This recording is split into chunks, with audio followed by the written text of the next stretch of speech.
Еден од најпознатите српски комичари, политички критичари, водител, новинар, човекот кој што е познат моментално по неговото најгледано и најпознато забавно шоу 24 минути.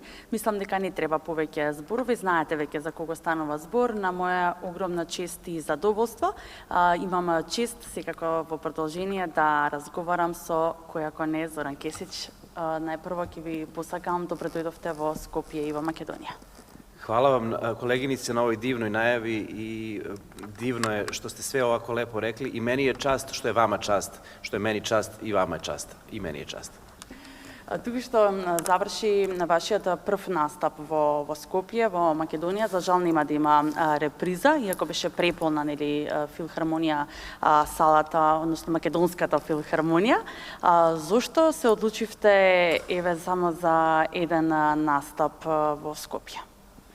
Pa ja se odlučivme samo za jedan nastup u Skoplju zato što nismo se dogovorili da ima više nastupa. Osim toga, danas je evo ponedeljak, ja već sutra moram da idem da radim našu emisiju, spremamo našu emisiju i tako da nemam ja mnogo baš ni vremena. A i ne volim, nije meni ova priredba, ja zovem priredba, nešto što sad volim intenzivno da radim kao 5-6 za redom, ne, nego jedna mi je super, onako se istrošim energetski, upoznam publiku i onda sam miran, super mi, imam lepe utiske, upoznao sam neke drage ljude, tako da ne treba ni preterivati. Meni je bitniji kvalitet nego kvantitet, u svemu. Веројатно знаете колку сте обожаван во Македонија со вашето шоу 24 минути. Токму тоа го покажа нели публиката вечерва со преполната сала во Македонската филхармонија. Колку време вам ви беше потребно да се спремите за ова шоу, за ова приредба која што вие така ја велите, песни и приказни?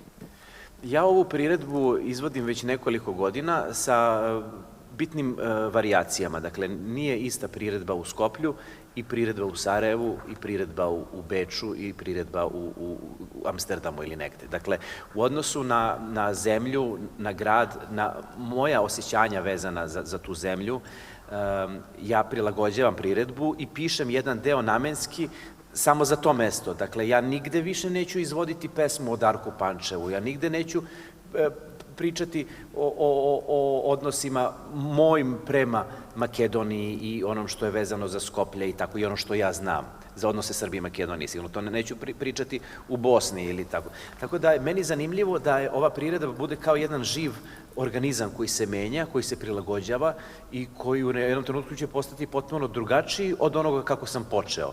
Tako da ja neke priče i pesme uvek izvodim koje su univerzalne, vezane za ljubav, seks, crkvu, penzionere, zajedničke su nam teme i problemi, a neke teme napišem, vazduh nam je zagađenje, pa to je srećna okolnost, je za humor, što imamo zajedničke teme, zagađenje vazduha, visoka stopa korupcije, nizak standard, neispunjena očekivanja, prisluškivanje, i kod nas je prisluškivanje bitna tema. Dakle, razočaranost neka građana, jer sve što je zajedničko, ne samo za Makedoniju i Srbiju, već i za Bosnu i Hercegovinu, Crnu Goru, ok. Tako da ja volim da upoznajem ljude i oni se nasmeju onome što ja pričam i vidim da prepoznaju moje teme, da su im bliske. Колку тебе и како тебе ти се допадна публиката вечера? Najviše mi se dopalo što sam video publiku.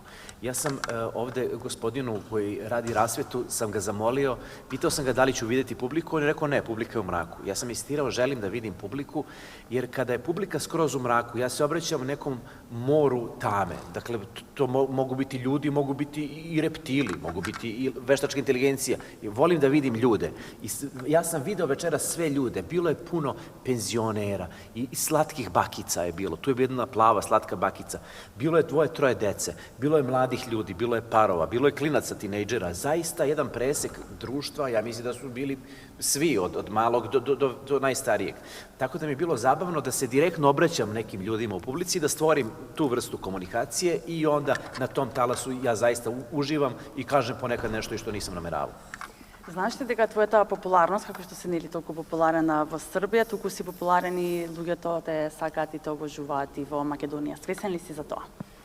Ja jesam svestan toga, ali nisam svestan da me baš toliko obožavaju, ali ja sam svestan po porukama koje dobijamo na Facebooku.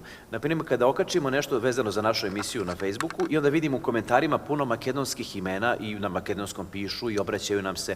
Kad pravimo ove naše duge pauze, letili zimi, pitaju braća Makedonci i sestre Makedonke, kad će emisija, šta će s emisijom, pa onda ja odgovaram na mom Tarzan makedonskom, dakle, i lepo se mi ispričamo na njihovom, to jest vašem makedonskom i mom ovom makedonskom, koji naravno ne znam, ali se trudim. Tako da sam svestan da je emisija popularna u Makedoniji, nisam baš siguran zašto, ali mi je draga okolnost da mogu da dođem i da napunim Filharmoniju i da se lepo provedemo, ja bih rekao i publika i ja. Да, ти веројатно не ги препознаваш, но имаше во публиката и голем број на колеги новинари кои што исто така те почитуваат и те поддржуваат во твојата работа. Колку е потребно време за да се подготви шоуто 24 минути? Спомена дека утре веќе се враќаш дома и дека работите на шоуто. Utorkom mi samo isplaniramo koga ćemo da dovedemo u goste, potvrdimo koji će bend da nas svira i možda nabacamo samo teme. I ništa ne radimo. Ne treba ni preterivati sa radom. Onda sredom i četvrtkom mi pišemo scenariju zajedno, nas 6 ili 7 sedimo zajedno i pišemo scenariju u našoj redakciji do duboko u noć, sredom i četvrtkom, i onda je u petak snimanje, jer mora da bude sveže. Dakle, naša emisija je takva ko pekara. Ako nije sveže, ako je baja, to neće niko da kupi. Tako da i one stvari političke koje su sveže nas pogađaju kao građane i kao novinare, i o tome pišemo. Tako da, eto, sreda i četvrtak su nam glavni dani za pisanje scenarija, petak snimanje je samo realizacija. Имаш ли посебна инспирација или има ли никогаш кога немате инспирација за да го довршите сценариото? Што се случува тогаш?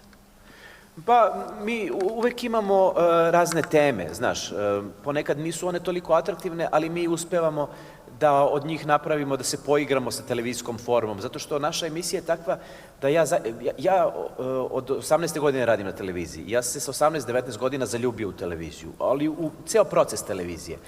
Od snimanja, montaže, pravljenja beskrajnih anketa koje sam radio sa običnim građanima, pijaca, to je moje prvo. Znači, ceo taj proces televizije je nešto u što sam se ja blagovremeno zaljubio i vrlo brzo sam počeo da eksperimentišem sa televizijom, da iskrivljavam neke forme, znaš. I onda je meni ova emisija jedno polje na kome mogu da eksperimentišem. Ako mi neka tema inspiriše da odjednom izađem u pesmu, ja ću da otpevam nešto, da se pretvori u nekakav spot. Moje kolege me sputavaju, to sam rekao, ne daju mi da pevam, jer misle da ne pevam dobro, ali oni nisu, hvala ti, ja mislim, zaista, hvala ti, oni su antisluhisti. Tako da čak i kada nemamo baš zahvalnih tema, naš pristup tim temama je ono što je zabavno gledalcima. Да, но оно што верувам дека и публиката ќе ги интересира и многу често испоменети дека ти го поставуваат тоа прашање поврзано со храброста и од каде храброста толку за политичките критики? Ja nisam baš nešto mnogo hrabar, plašim se gomile stvari, recimo plašim se da dajem krv. Uvek kad treba da dam krv ili nešto kad sam bolestan pa mi uzim krv i uvek padnem u nesvest.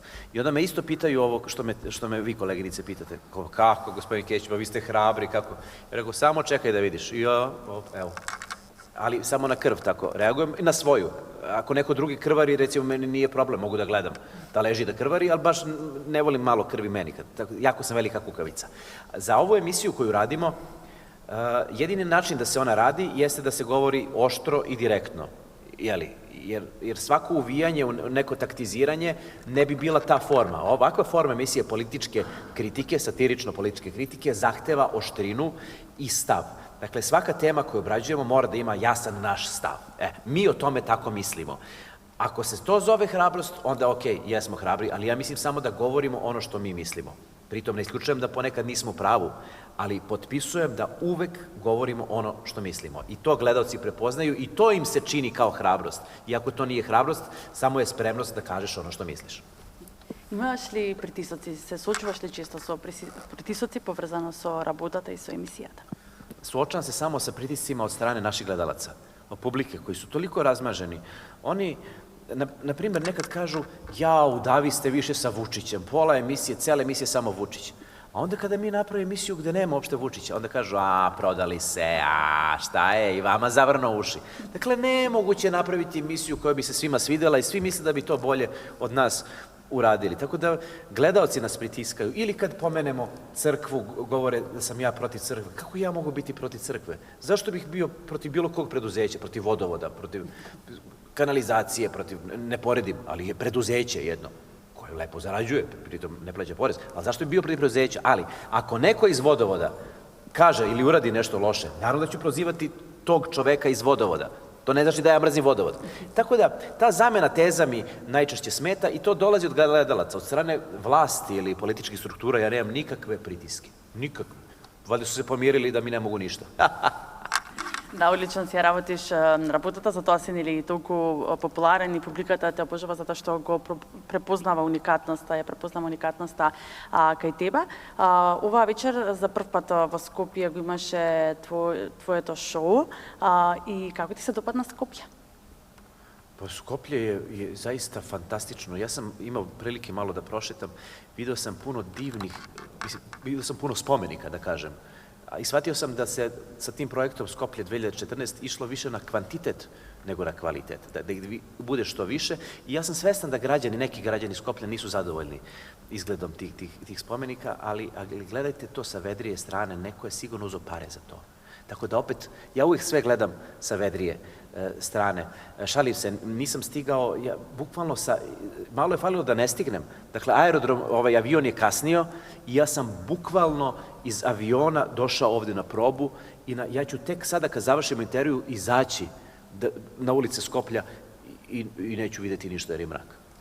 Да, се надевам дека ќе ти се допаднат сите нови работи кои што ги имаш пропуштено во текот на изминативе неколку години, но што не знам нели од кога не си бил во Скопје, но кога следно ќе може публиката да те види тука? Pa ja ne znam, ako su ljudi zadovoljni, ako se pročuje, ako i vi sad ovo što ste snimili, ako ljudi vide, ako malo nakitite da je bilo super, da je baš bilo neverovatno dobro, pa čak i ako možda i nije, ali nema veze, vi ste televizija, mediji koji može i da manipuliše, onda možda ja dođem opet, jer ja imam još dosta stvari koje nisam rekao ovde, a koje su vezane za Makedoniju. Recimo, ja sam nekoliko godina za redom, kad sam bio klinac od 10, 11, 12 godina, letovao na Ohridskom jezeru i u Strugi sa roditeljima porodično i ja sam tada se toliko zaljubio u Ohridsko jezero i u ove manastire, Sveti Jovan, Sveti Kliment, Sveti Naum, na celu tu atmosferu i posebno, sećam se, išli smo u selo Labuništa. Znate gde je selo Labuništa? To je blizu granice ili Labuništa, Labuništa, blizu granice sa Albanijom. Ja sam bio klinac, neki ljudi su pevali divne makedonske pesme, ali tako su maestralno pevali. Ja sećam, prvi put sam čuo te pesme, ali sam imao osjećaj, veruj mi, kao da su to moje pesme, kao da ih već znam. I neku lubenicu sam jeo, najslađu na svetu i sve mi ovako curilo po meni i samo sam mislio, ubiće me majka kad vidi. A majka sedne pored mene i ja kao da se izvinim zbog lubenice, ona kaže, ćuti i slušaj. A ovi pevaju, ajde, slušaj. To mi je ostalo tu. Да, се надевам дека еве можеби во блискина повторно ќе имаш можност да се сретнеш со македонската публика, затоа што навистина те обожува и тоа се докаже вечерва. I ja se nadam da ću opet da sretnem makedonsku publiku i da napravimo još jedni prikazni i pesni. Hvala ti. Hvala tebi.